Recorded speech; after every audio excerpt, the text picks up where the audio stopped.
Good morning, church! Sige, inanayahan ko po ang lahat na tumayo. Sige po, let us prepare our hearts, let us prepare our strength, and let us sing and shout, and let every tribe, every nation, every heart see the glory of our King. Amen? Amen.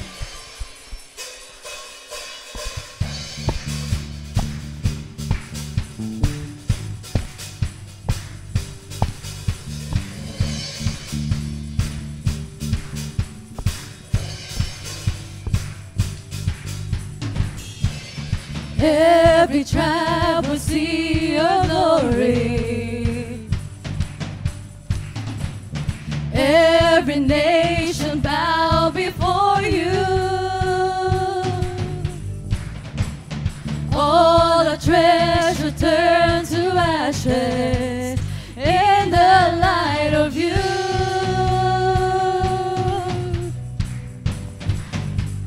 As we're singing, holy is the Lord Almighty. Only you are worthy, worthy of it all. Praise and glory, honor and strength unto our God, unto our God. You matchless, endless love, honor and strength. This is our God. Every tribe sing, ayo, ayo, ayo, ah. Ayo, ayo, ayo, ah. Ayo, ayo, ayo, ah. Ayo, ayo, ayo, ah. Every tribe will see your glory. Every nation bow before you. All the treasure turns to ashes in the light of you.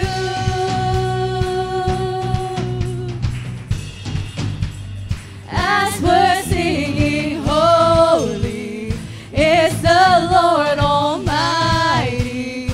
Only you are worthy, worthy of it all.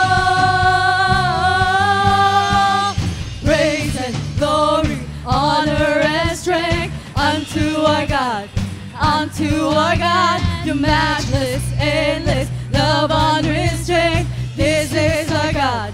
Every tribe sing, ayo, ayo, ayo, ah. Ayo, ayo, ayo, ah. Ayo, ayo, ayo, ah. Ayo, ayo, ayo, ah. There is no one like our God. There is no one like our God. There is no one like our God. There is no one like our God. katulad, oh Dios. No hay nadie como nuestro Dios. Wala kang katulad, oh Dios. No hay nadie como nuestro Dios. Praise and glory, honor and strength unto our God. Unto our God, your matchless, endless love, honor and strength. This is our God, ever rising. Praise and glory, honor and strength unto our God. Unto our God, your matchless, endless love, honor and strength. This is our God, ever rising. Praise and glory, honor and strength unto our God. Unto our God, your matchless, endless love, honor and strength. This is our God, ever rising. There is no one like our God. There is no one like our God. There is no one like our God.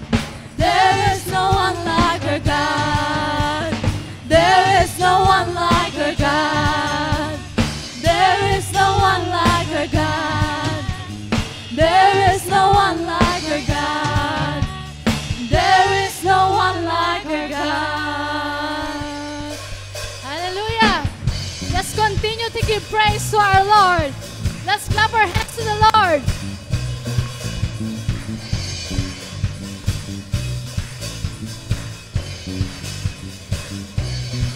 You are here as we lift you up. You are riding on our praise, being enthroned over everything. You are seated in our praise.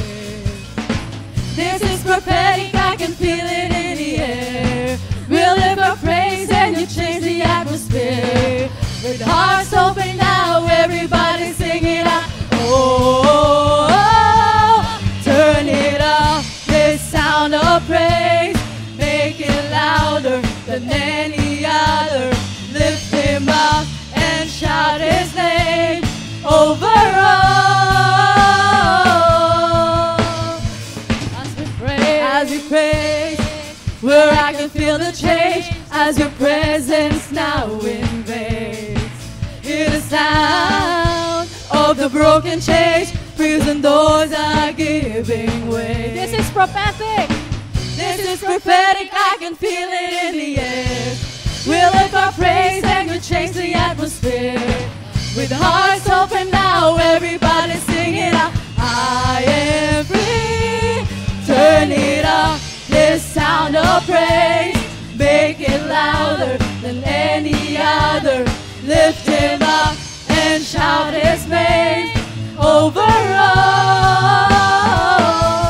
Turn it up, this sound of praise. Make it louder than any other.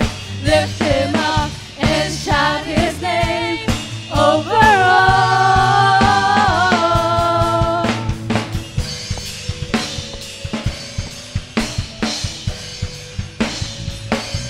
Our praise goes up, your rain comes down. Our praise goes up, your rain comes down. Our praise goes up, your rain comes down. Our praise goes up, your rain comes down. With shouts of praise, we celebrate. King of glory, enter in. You are riding on our praise, oh Lord. Turn it up, this sound of praise. Make it louder than any other. Lift him up and shout his name over all. So turn it up, this sound of praise. Make it louder than any other. Lift him up and shout his name over all. Turn it up, this sound of praise. Make it louder than any other. Lift him up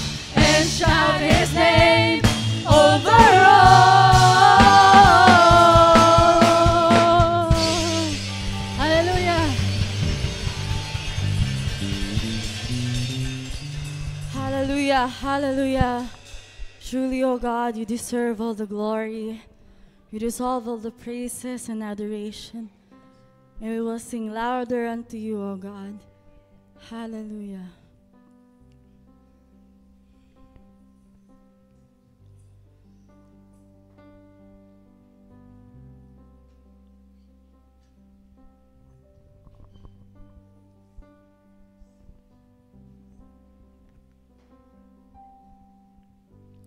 You are not a God created by human hands. You are not a God dependent on any mortal man. You are not a God in need of anything we can give by your plan. That's just the way it is. You are not a God created by human hands. You are not a God dependent on any mortal man. You are not a God in need of anything we can give by your plan. That's just the way it is. You are God alone from before time began. You are on your throne. You are God alone. And right now, in the good times and bad, you are on your throne. You are God alone. You're the only God whose power none can contend. You're the only God whose name and praise will never end. You're the only God who's worthy of everything we can give. You are God, that's just the way it is. You are God alone from before time began. You are on your throne. You are God alone. And right now, in the good times and bad, you are on your throne. You are God alone. 'Cause you are God alone from before time began. You are on your throne. You are God alone. And right now, in the good times and bad, you are on your throne.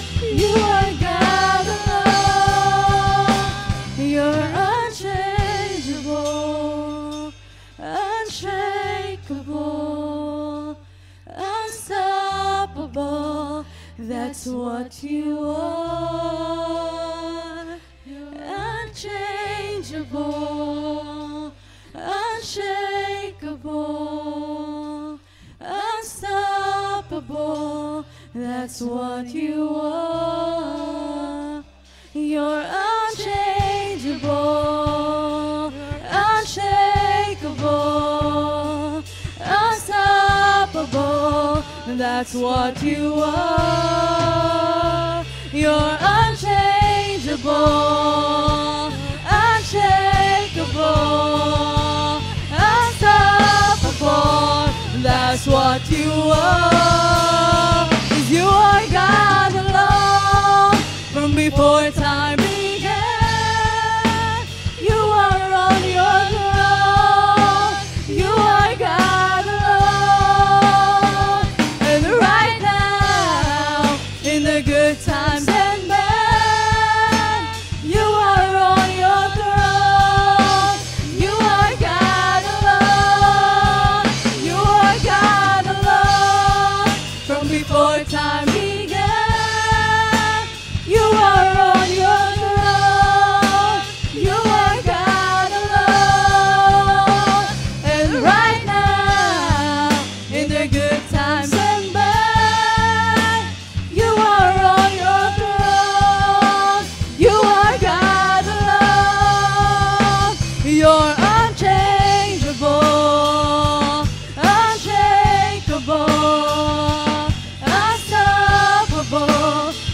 what you are. You're unchangeable, unshakable, unstoppable. That's what you are.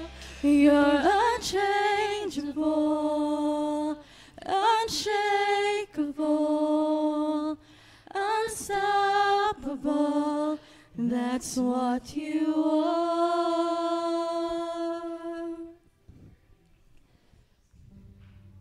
Hallelujah. You are the same God yesterday, today, and forever. You are unchanging God.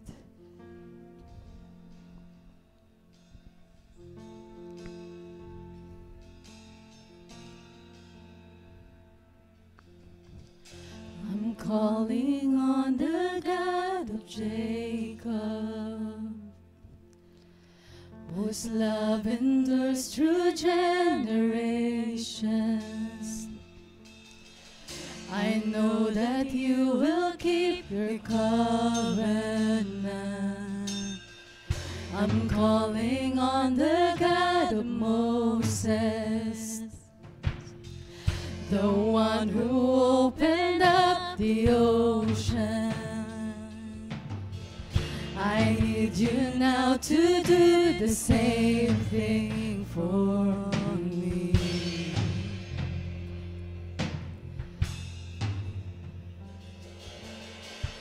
Oh God, my God, I need you. Oh God, my God, I need you now. How I need you now. Oh rock of ages, I'm standing on your faithfulness, on your faithfulness.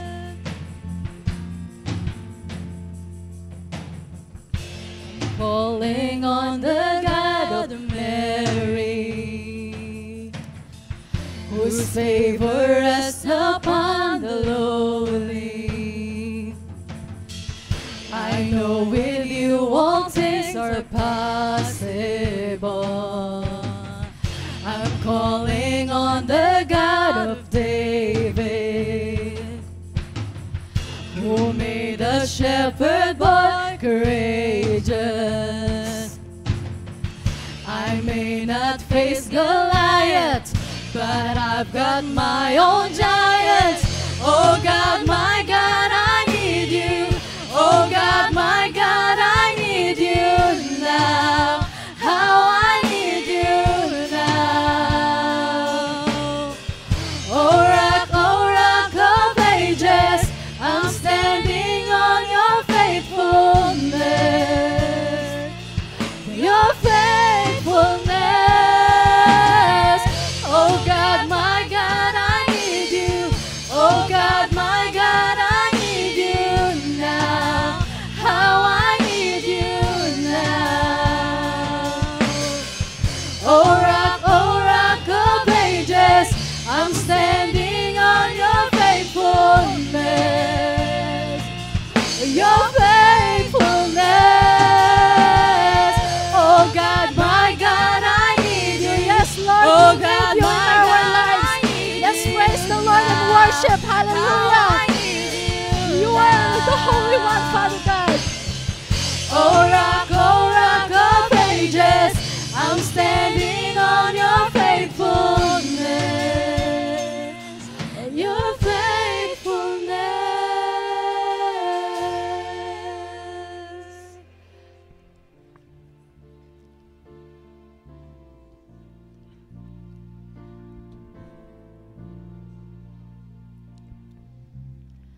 You heard your children then, you hear your children now.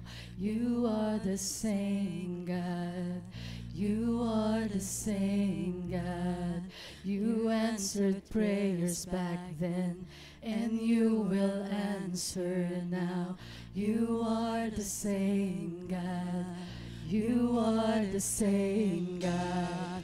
You were providing then. You are providing now. You are the same God. You are the same God. You moved in power then. God moved in power now.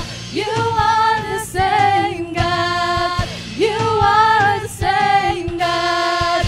You were a healer then. You are a healer now. You are the same God.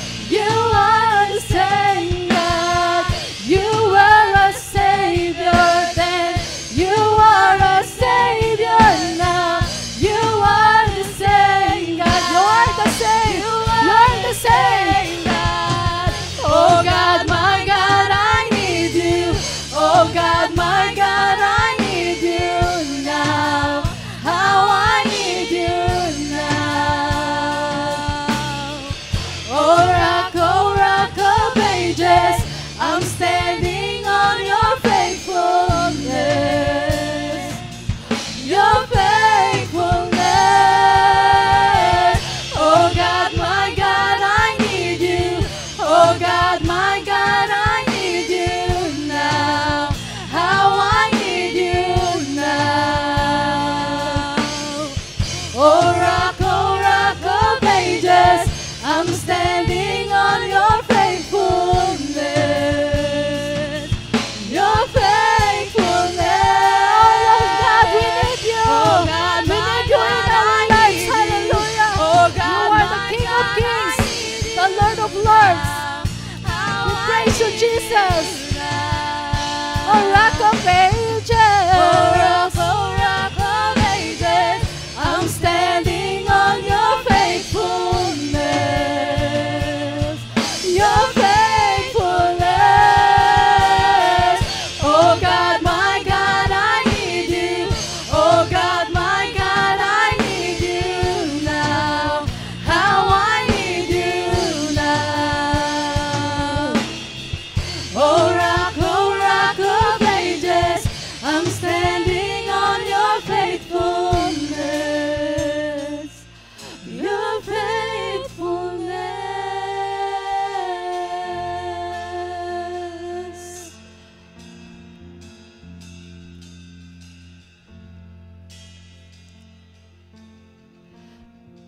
Hallelujah. I'm calling on the Holy Spirit. Almighty river, come and fill me again. Come and Fill me again. Hallelujah. Hallelujah. Hallelujah. Yes, Jesus. You are the same God yesterday, today, and forever. You are unchanging God. You are the King of Kings. You are worthy to be praised, to worship. And to you we glorify. We give you praise, adoration, and honor. Hallelujah. Amen.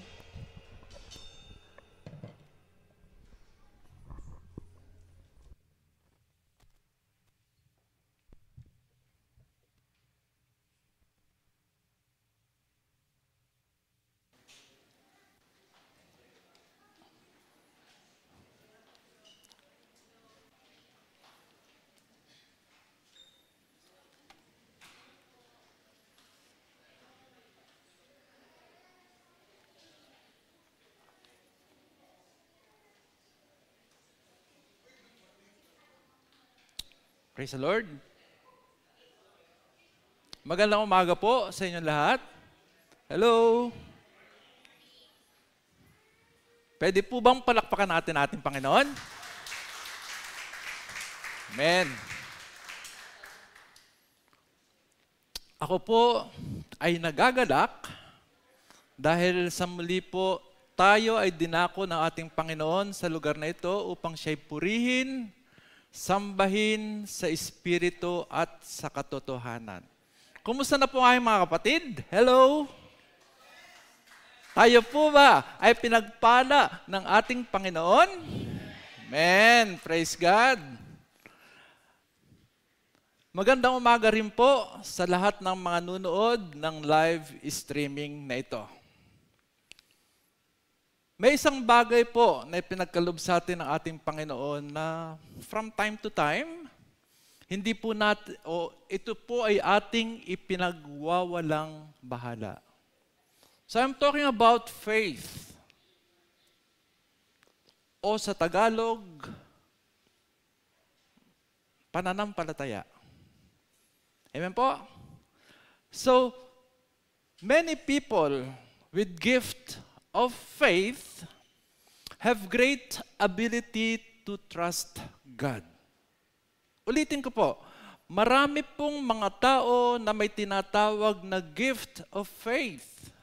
Sila po ay yung may malaking abilidad na mag-trust sa ating Panginoon.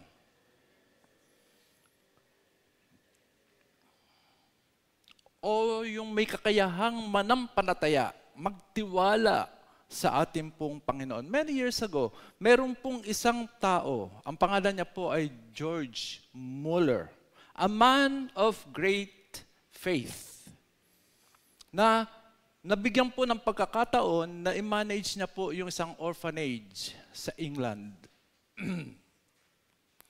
And every time po na yung pagkain ng mga bata will run out, mauubos na. Ang gagawin niya po, igagather niya po yung mga bata. At yun ay yung mga bata pong yun ay pauupuin po sa mesa. Empty tables. Walang pagkain. At siya po ay mananalangin kasama po nung mga bata.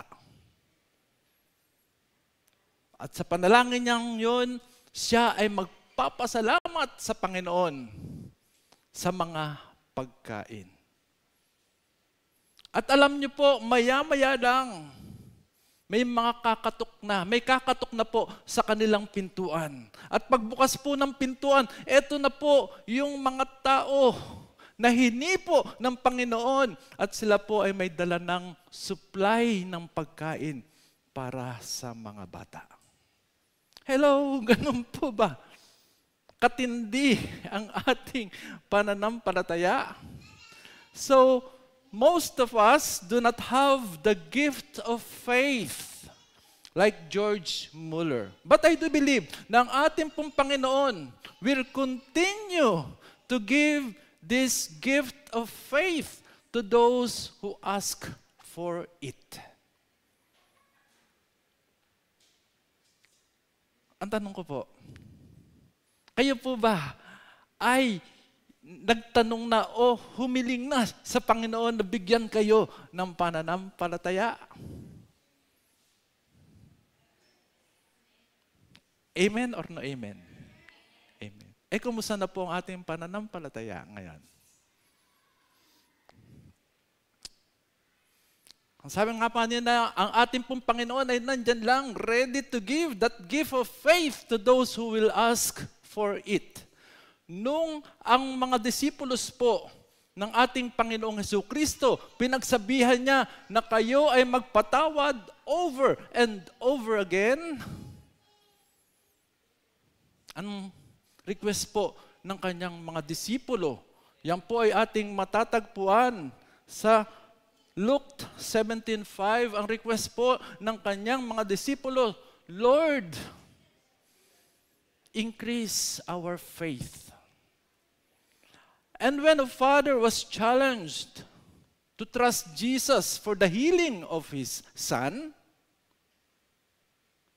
ano po ang sabi ng father? Lord, I believe. Remove my unbelief. Ito po ay matatagpuan natin sa Mark 9:24. At kung kayo po sa ngayon ay nakakaranas ng fear and anxiety, bagay na kapag ito po ay nasa ating kalooban, nasa ating pong pagkatao, tunay na apektado po ang bawat parte po ng ating katawan. Kung kayo pinakakaranas ng fear and anxiety, pwede po tayong lumapit sa ating Panginoon at manalangin, Lord, remove this fear. and give me faith. Or, Lord, remove this fear and give me courage. Matthew 7:7. Ano po ang sabi doon? Ask, and you shall receive. And I do believe our God will answer your simple prayer with the gift of faith. Brothers and sisters, the message of the Lord this morning is entitled,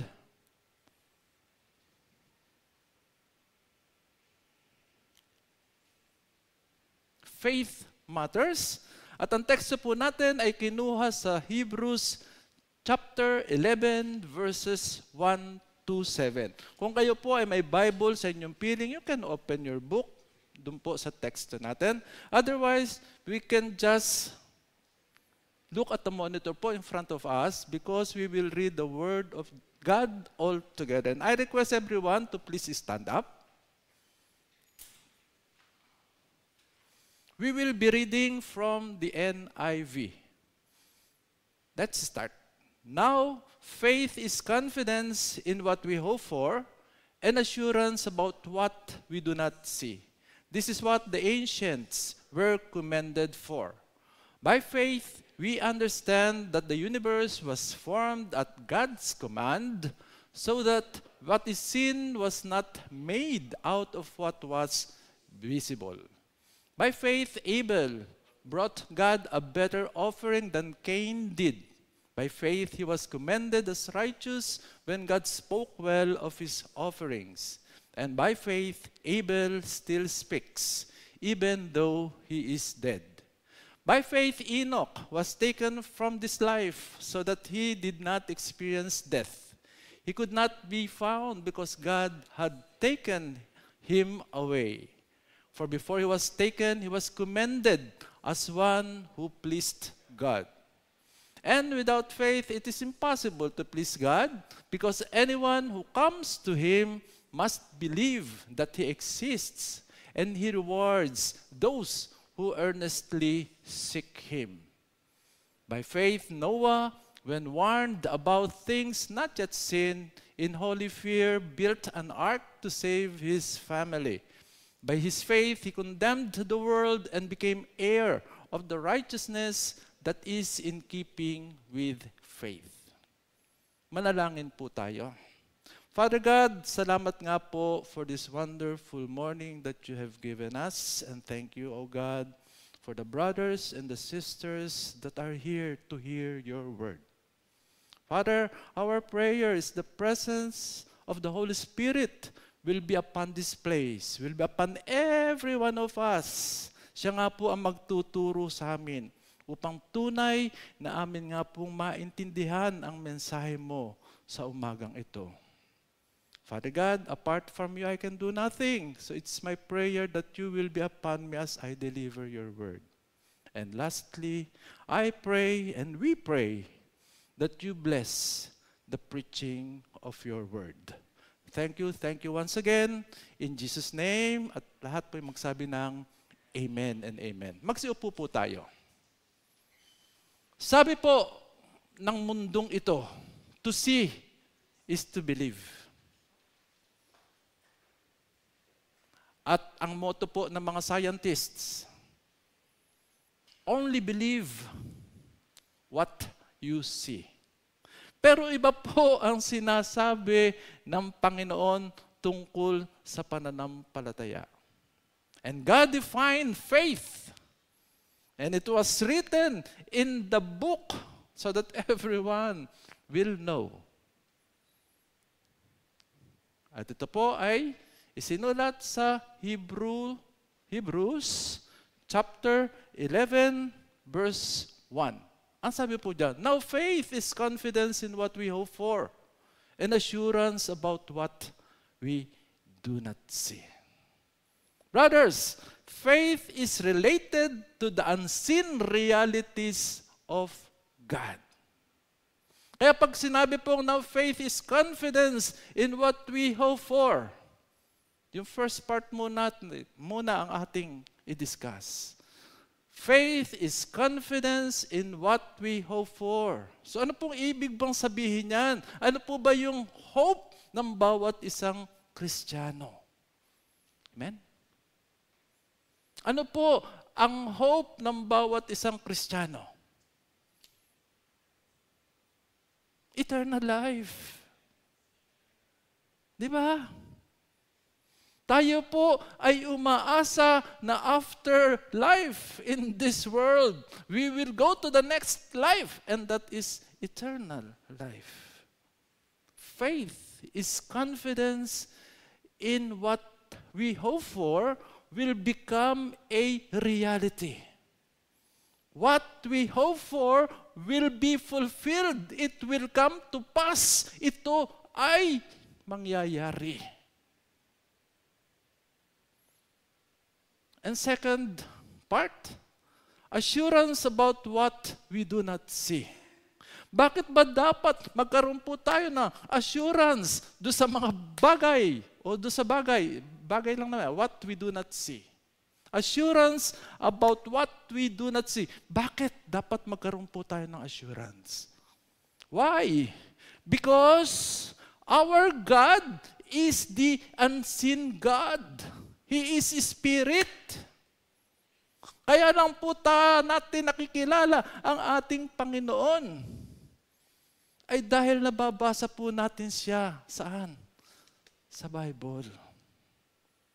Recorded po sa Bible yung ating Panginoon and His dealings with mankind.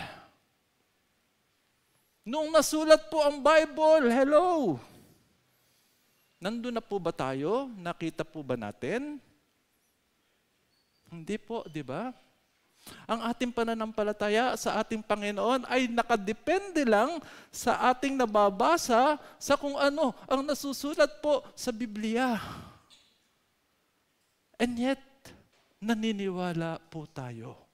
Kaya nga ang sabi po ng ating Panginoong Jesucristo, John 20:29, blessed are those who have not seen and yet believe. What an encouragement to every one of us. Binigyan tayo ni God ng pananampalataya.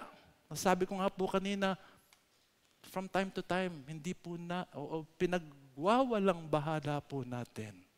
Pero ang sabi ni God, blessed are those who have not seen and yet have believed. Di ba? Lalo pong malulugod ang ating Panginoon kung ang gagawin po natin sa ating pananampalataya ay hindi lang po yung paminsan-minsan. Ay ating pong pinagwawalang bahala. Dapat all the time in our life, bibigyan po natin ng importansya ang pananampalataya. Dahil nalulugod siya. Hindi natin nakita, pero pinaniniwalaan natin. That's how important faith is.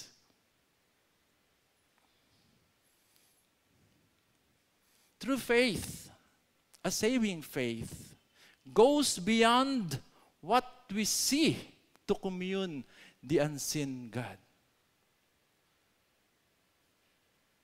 Ang pananampalataya po ay hindi lang nakocover niya yung ating pong nakikita with our physical eyes.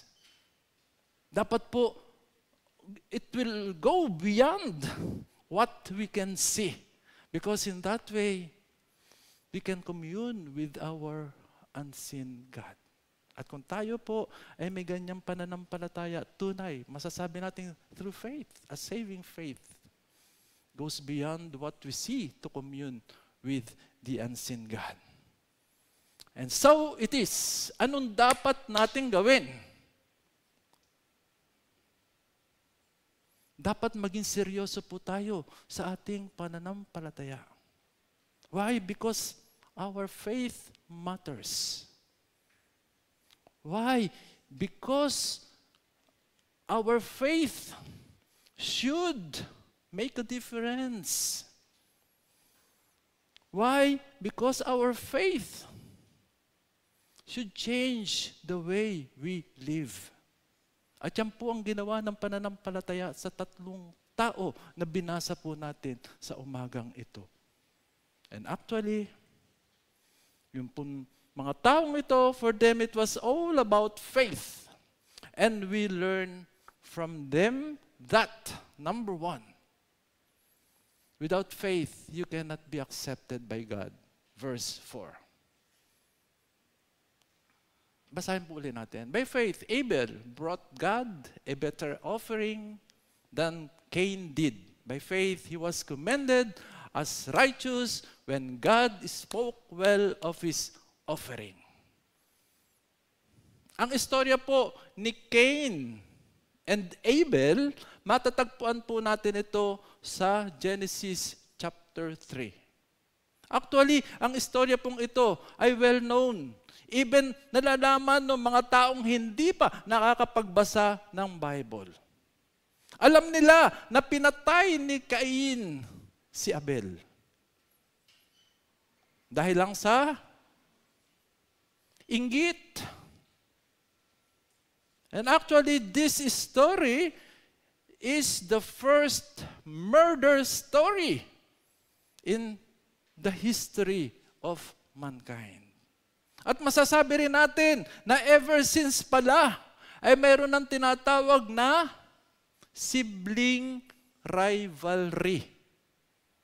Kaya wag na po tayong masurpresa sa ating kapanahunan. Kung tayo po ay makakarinig na dalawang magkapatid, grabe ang kanilang pag-aaway. Nagkademandahan pa. And worst, nagkapatayan pa. Because ever since mankind was created by God, ando na pala yung tinatawag na sibling rivalry. So Cain was a farmer and Abel was a shepherd.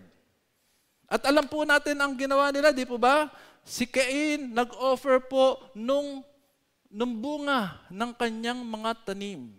While Abel brought the best portion nung animal po na kanyang pinatay upang isacrifice. At alam po rin natin na God accepted Abel's offering because it was done by faith.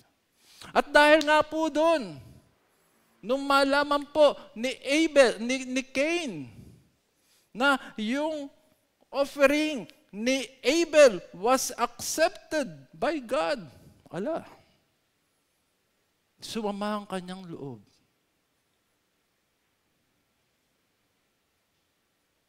His face downcast. Galit siya. Bakit? Kasi hindi tinanggap ni God yung offering niya. Pero, kumbaga, very brief po yung story. Actually, may mga questions po tayo ron sa story po nung magkapatid na kung atin pong malalaman, the more na atin pong maiintindihan ang kanilang kasaysayan. Like for example, ano ba yung age difference nila? Ba? Yung the growing up years ng magkapatid, sila ba'y laging nag-aaway? O bilang magkapatid, sila ay nagmamahalan, sila ay nagpapasensyahan, sila ay nagkakapatawaran. Ba't sila nag-offer kay God? Bakit? So posible po na ang kanilang ama na si Adan, tinuruan po sila, mga anak, kayo ay mag-offer ng sacrifices sa ating Panginoon. At posibleng itinuro din po ni Adan yung best way to offer God yung sacrifices. Bakit hindi po nangyari on the part of Cain? Why was his offering not accepted by God? And on the part naman po of Abel, it was accepted. Kaya eto si Cain, nagagalit, nakasimangot. nakita po ito ng Panginoon. Kaya nga ang tanong sa kanya, why are you angry? Why is your face downcast? At alam niyo po ba, ang sagot ni God. Ito po yung makikita po natin sa Genesis chapter 4, verse 7. Ang sabi po ni God doon, if you do what is right, will you not be accepted? Kaya yung palang offering, is not a question of what you will offer, but it's a question of how you will offer. Kasi sabi ni God, if you do what is right, will you not be accepted? Si Abel po, nung mag-offer siya sa Panginoon, ng choice fats po, di ba? Nung animal, ito po ay ginawa niya ng may pananampalataya. Ito po ay ginawa niya hindi ayon lang sa kanyang iniisip, sa kanyang kaisipan, kundi ito ay bilang pagsunod sa posibleng sinabi ng kanyang amang si Adan, that this is the way you will offer to God. Pero si Cain, hindi po. He believed what he is thinking. He has done what he is thinking. Hindi po ganon. Diba? Marami po tao sa atin, even sa ating kapanahunan, that we believe yung pong ating iniisip. We are thinking of what is inside our mind. And we do what we are thinking. Ayan. We do what we are thinking. Hindi po.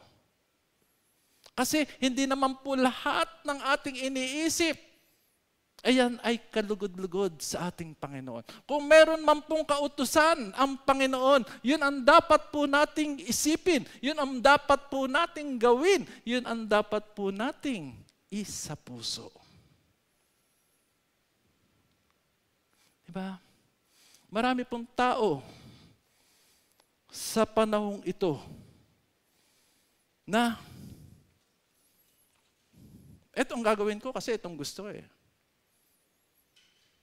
Ayaw kong gawin ang ipinag-uutos ni God. Dahil mahirap yung gawin. Ang iniisip ko, ito ang tama. Let me remind you, brothers and sisters, that you may believe what you want. Think what you want.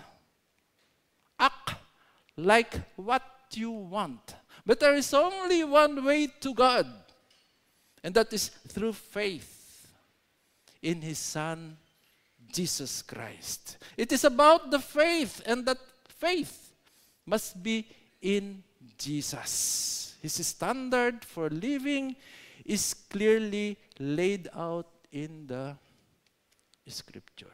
At hindi po yung ating iniisip. So God always look at the heart.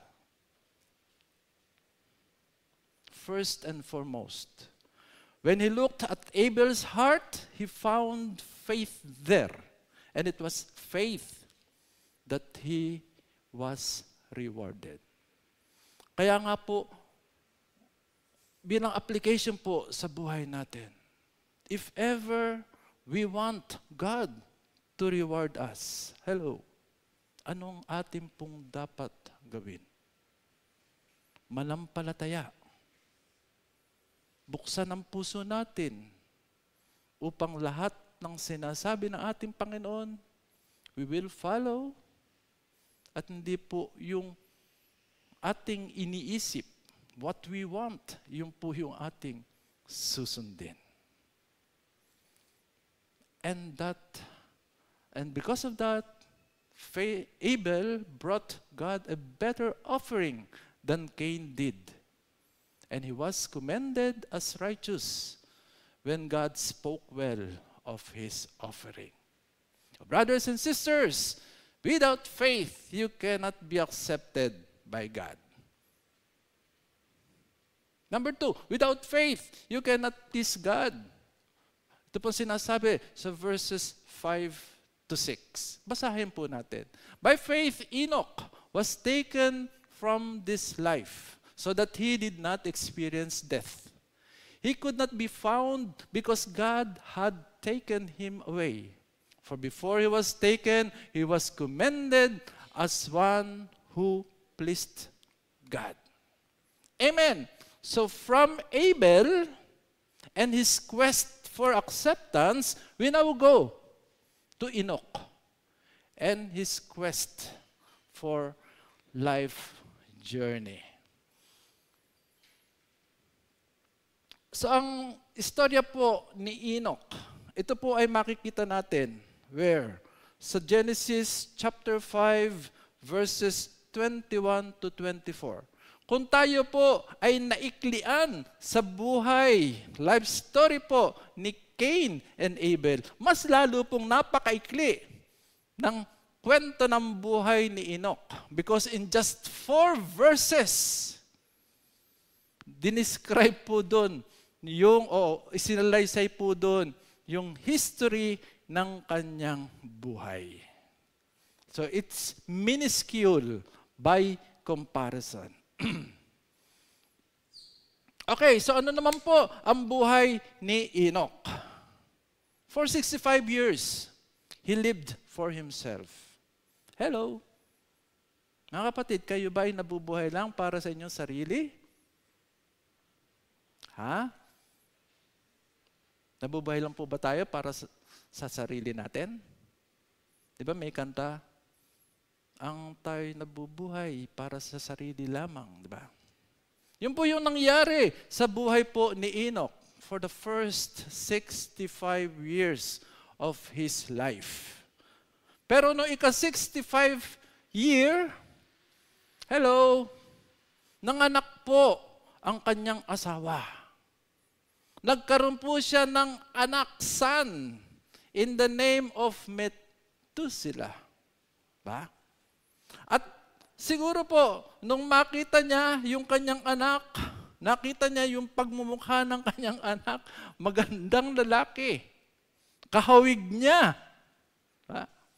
Na-realize niya na yung buhay niya hindi na lang just. He is facing a responsibility now that he has son to take care of.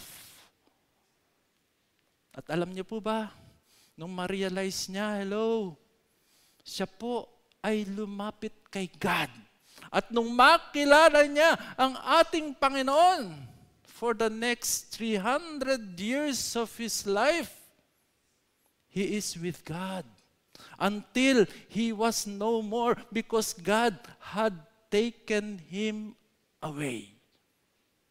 So meaning, dun sa nung makilala niya ang ating Panginoon on the 65th year of his life until the 300th year of his life, hindi na siya kumalas sa ating Panginoon. Ang kanyang pananampalataya siguro sa araw-araw, ini-increase ni God. 300 years, imagine niyo po. Sino po bang pagkakalooban ni God ng 300 years? Na buhay ngayon. And within the 300 years, siguro walang nasa isipan ni Enoch, kundi ang ating Panginoon. Na-please po si God. Hanggang siya ay isinama na ni God sa kalangitan.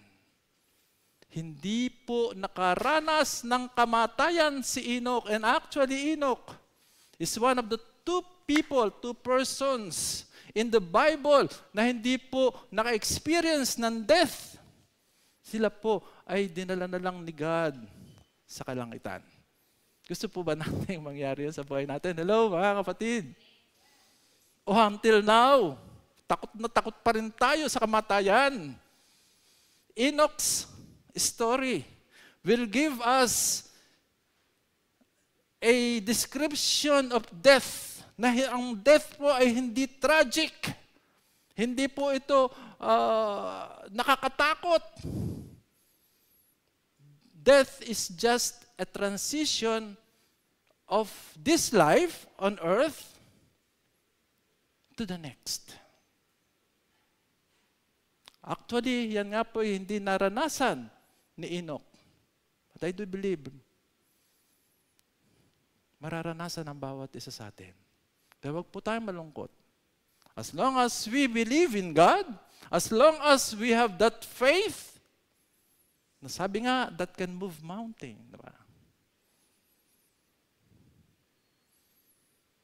Dapat hindi po natin katakutan na harapin ang kamatayan. Dahil kung mangyayari yan, hindi pa tayo handa na humarap sa ating Panginoon. Naalala ko tuloy si Pablo, di ba? Gusto na ni Pablo mamatay at makaharap ang ating Panginoon, pero hindi pa siya mamatay-matay. Dahil why? Because may mission pa siyang dapat ikumpleto. Pero sabi niya nga gusto na niyang mamatay. Masasabi din po kaya natin yan sa ating mga sarili? If you have faith,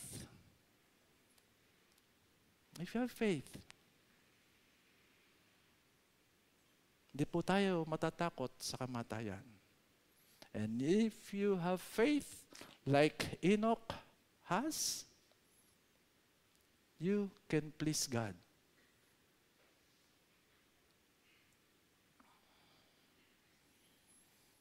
All of us are on a journey going somewhere. Ganyan din ang nangyari po kay Enoch. Kaya nga nung first 65 years ng kanyang buhay, namuhay lang siya ng kanyang sarili. We are looking for something, meaning, purpose, identity, fulfillment, satisfaction. Pero lahat po ng many people spend, maraming tao, na ini-spend lang po nila yung kanilang buong buhay, na engage in a literal journey from one place to another, from one relationship to another, seeking something that seems out of reach. Ecclesiastes 3:11, He has also set eternity in the human heart. Sino po itong He? It's God. God has also set eternity in the human heart. Kung kaya nga po, ang mga tao, ay nag-i-spend talaga ng panahon to know themselves. Malaman ko ang aking sarili. And to know the right place for me in the universe. Hanap ng hanap, pero hindi makatagpo. Dahil ano po ba yung kanilang hinahanap? Ibang bagay, hindi ang ating Panginoon. Sabi nga po ng French philosopher Pascal, ang sabi niya, there is a God-shaped vacuum sa ating pong puso. Vacuum hindi po yung panlinis. Vacuum, when we say vacuum, yan? Empty space. Remember your science. Ano bang sabi po ng science? Vacuum is an empty space devoid of matter. Ang matter, di ba? Anything that occupies space. May vacuum daw po sa puso natin. Ito po ay God-shaped vacuum. So ano pong dapat natin gawin doon sa vacuum na yun sa puso natin, Fill up po natin ito ng presensya ng ating Panginoon. Kasi kung hindi po natin ito i-fill up ng Panginoon, hindi po ito natin i-fill up ng Panginoon, anong i-fill up po natin? If it is not God, then it is something else. The junk of this world. Kung kaya nga po, so many of us has filled our hearts with the junk food of the world. No wonder we are so unhappy. No wonder we jump from one job to another, from one relationship to another. Unless na yung vacuum po sa puso natin ay fill upan natin ng bagay tungkol sa ating Panginoon. We will not find peace. We will not find contentment. Kulang ang ating buhay. So Enoch's journey led him to God. And when he found God, he walked with Him. Hindi na po siya humiwalay sa ating Panginoon until nag-decide na si God na siya isama na sa kanyang kaharian. Gusto po ba nating mangyari ito? Hello? Sa ating buhay? Kung ito po yung mangyayari sa ating buhay, magiging tatlo na ang mga taong hindi dumanas ng kamatayan.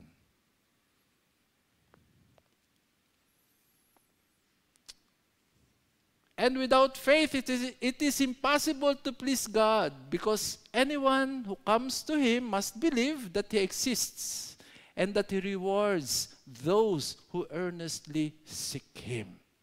Ba? Hindi po natin mabibigyan kaluguran ang ating Panginoon kung tayo po ay namumuhay ng pangsarili lamang.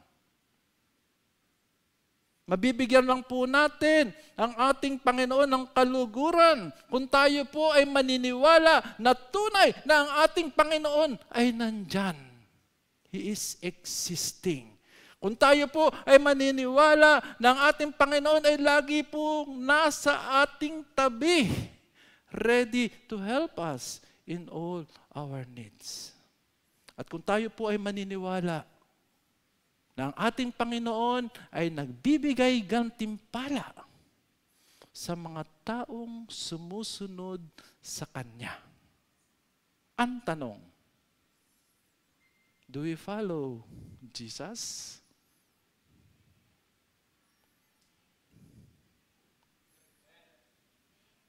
Amen. Palakpakan po natin ang ating Panginoon.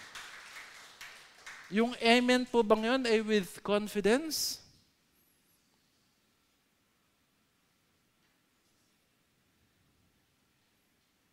Walang confidence, walang sumagot eh.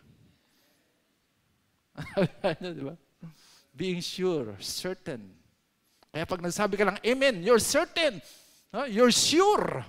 You have confidence to say amen. Because yun ang talagang ginagawa mo. At kung magagawa po natin yan, sabi nga, we can please God. Without faith, we cannot please God. And the last, without faith, you cannot stand against the world. Verse 7. Okay, balik naman po punta naman po tayo sa buhay po ni Noah. By faith, Noah, when warned about things not yet seen, in holy fear, built an ark to save his family. By his faith, he condemned the world and became heir of the righteousness that is in keeping with faith. Noah. Ang buhay po ni Noah ay atin pong makikita sa Genesis chapters 6 to 9. Mahaba-haba po. Kumpara sa buhay ni Cain and Abel and ni Enoch. So, alam na po natin ang buhay ni Noah.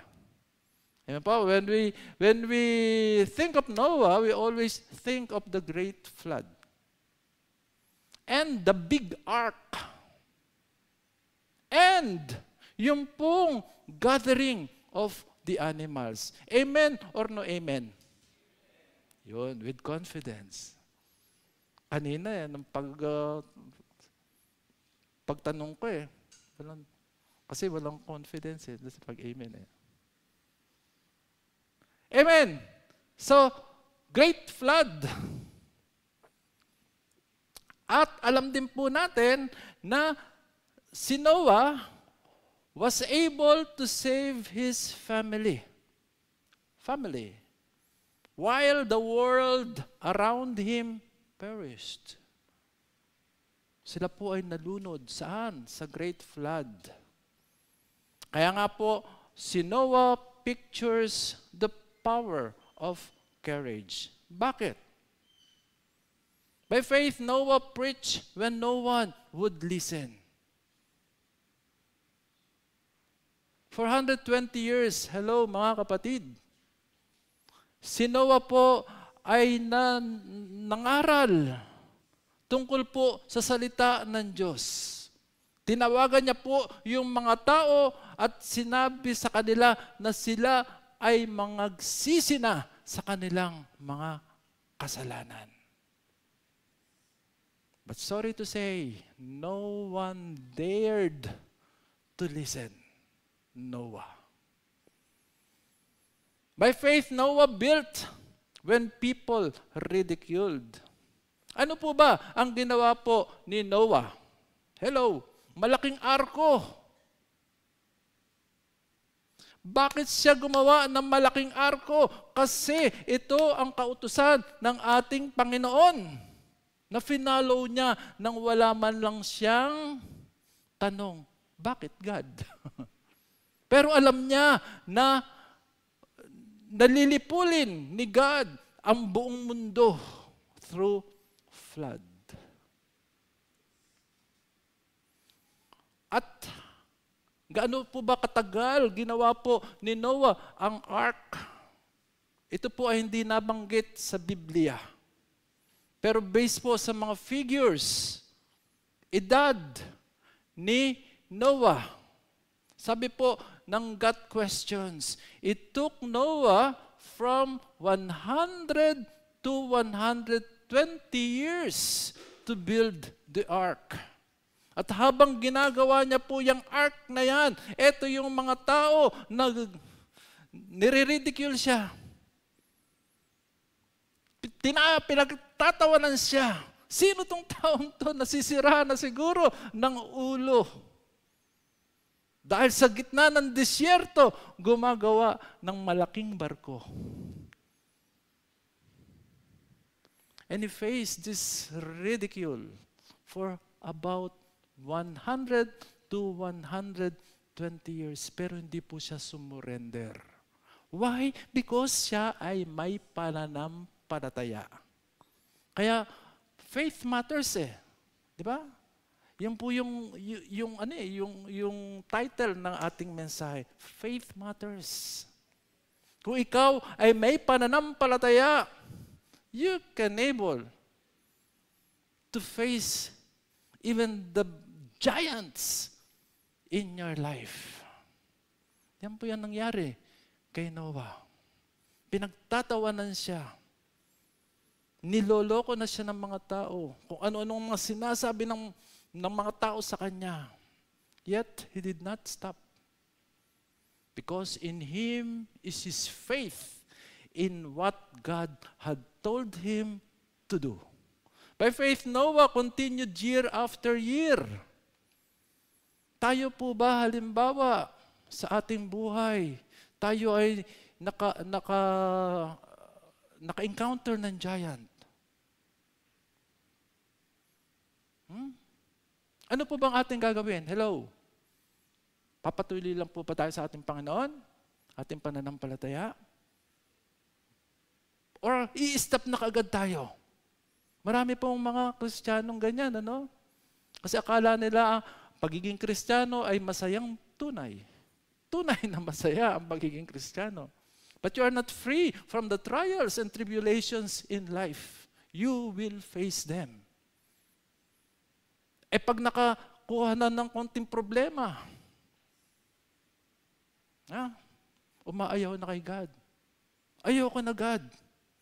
Hindi mo ako mahal. Yung pa namang time na ako'y lumalapit sa iyo. Sangkatutak, sangkaterba. Mga problema ang dumarating sa aking buhay. But not Noah. Noah continued year after year. 420 years. Imagine that. At kung wala po siyang pananampalataya, I don't think Noah can stand against the world. Lalo na po doon sa mga taong nasa paligid niya na siya'y pinagtatawanan. Kinukonsider na siya'y isang loko-loko.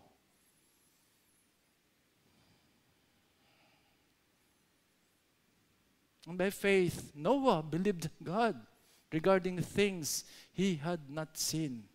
Sabi ko po kanina, finalo lang po, sinunod lang po ni Noah yung kautusan sa kanya ng Panginoon na ikaw ay gumawa ng malaking barko. Ito yung specification. Ito yung sukat.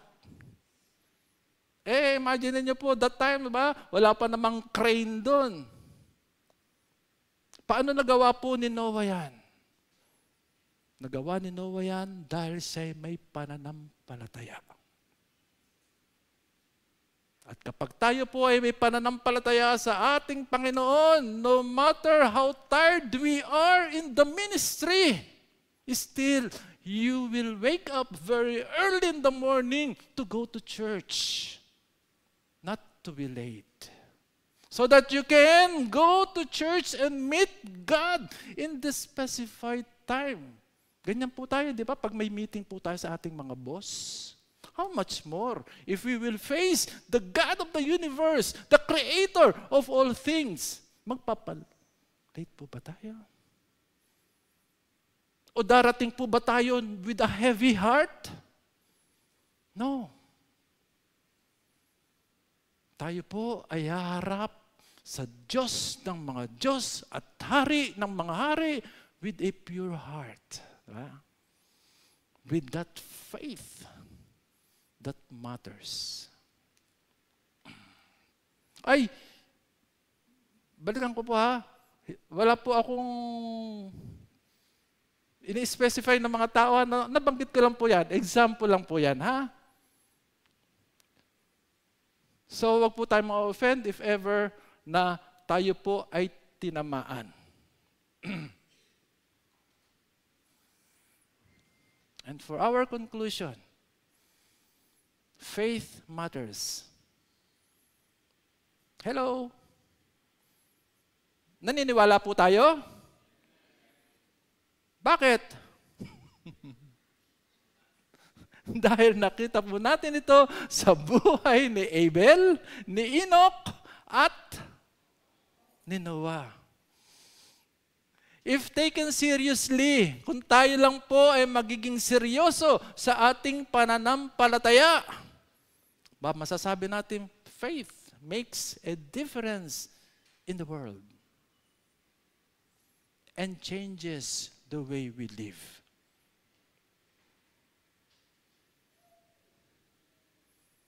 Challenge question to everyone. Do you have it? Akala ko wala pa rin confidence sa magsabi ng amen no?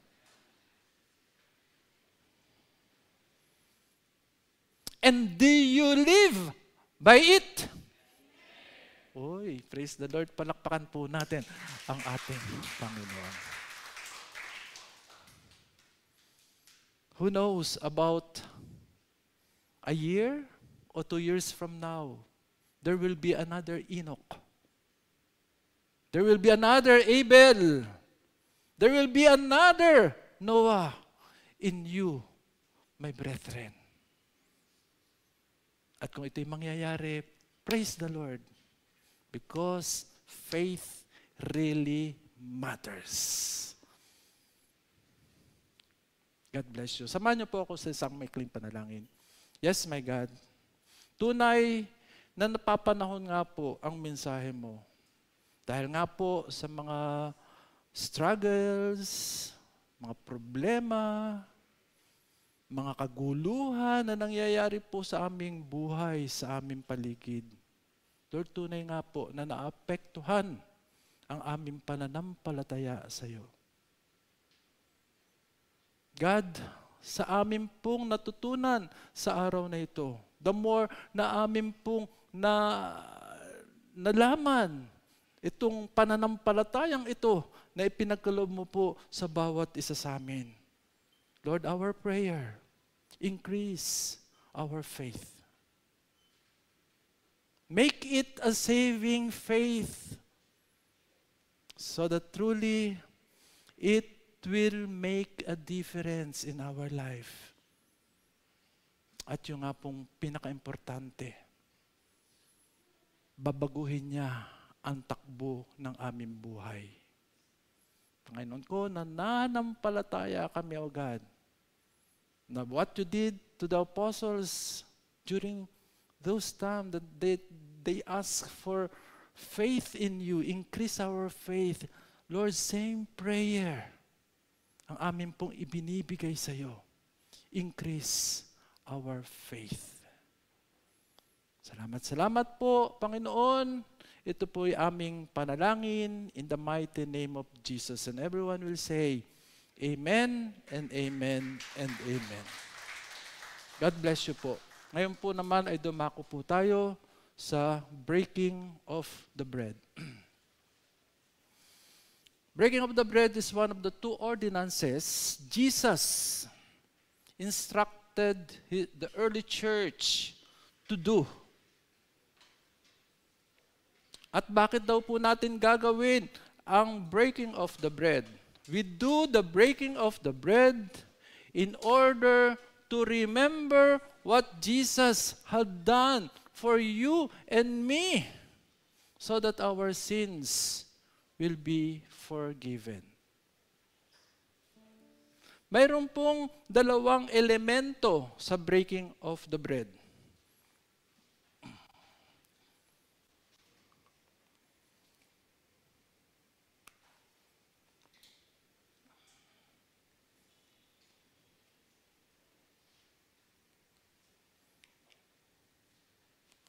First element is the bread, representing the body of our Lord Jesus Christ. And the second item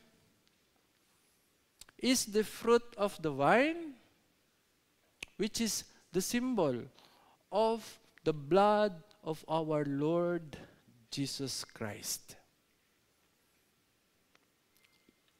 So Jesus, on the night he was betrayed, took the bread. He broke it and said,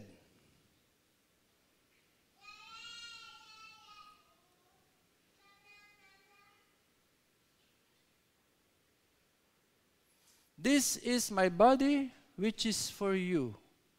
Eat it in remembrance of me."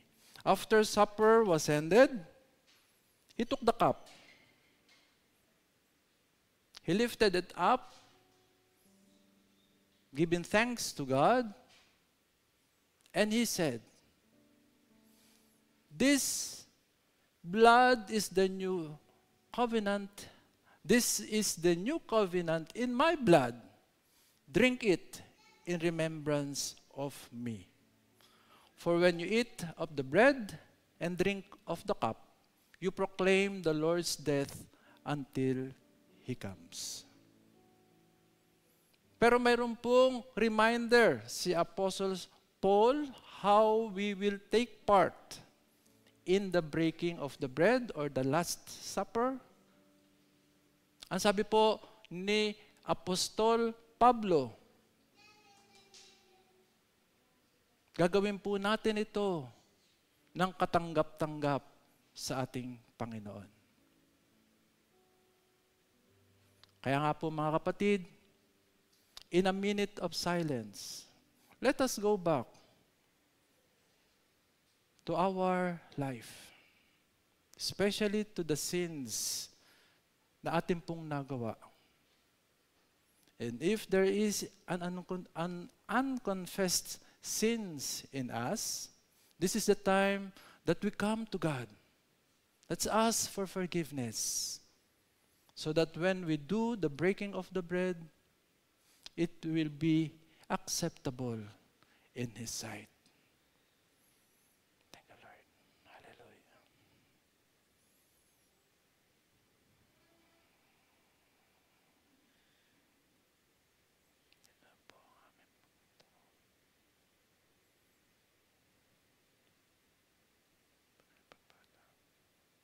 Thank you, God, for your assurance of forgiveness.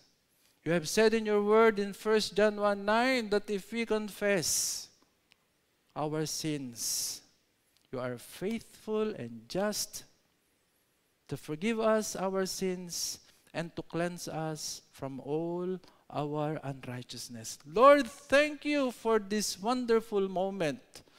By faith in your Son Jesus, we claim that you have already cleansed us as white as snow. For you have written in your word that as far as the east is from the west, so far you shall remove our transgression from us. Thank you for this time of refreshing.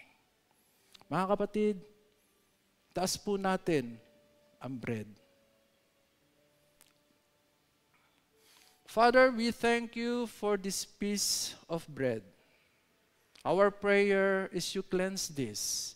Make this worthy, Father, to represent the body that was pierced for our iniquities and crushed for our transgression. And Father, our prayer that as we partake of this bread, Lord, may you increase our faith. Make it faith that can move mountains. Thank you, God. In Jesus' name, let us partake.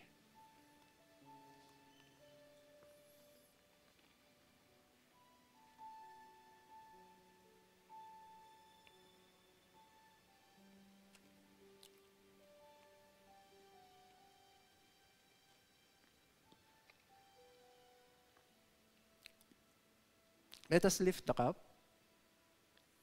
Father, we thank you for this cup containing the fruit of the vine.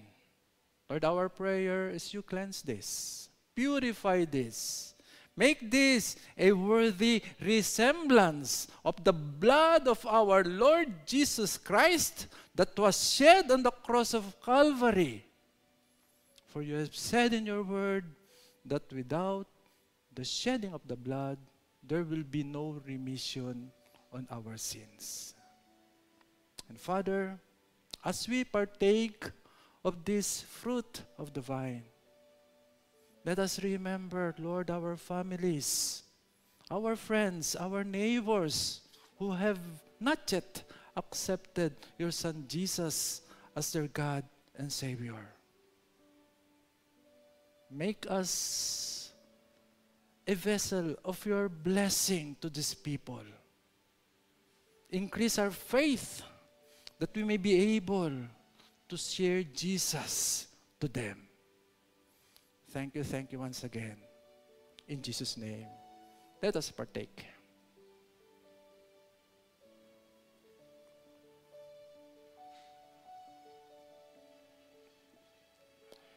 Brothers and sisters, let us give God our clap offering. Marami pong salamat.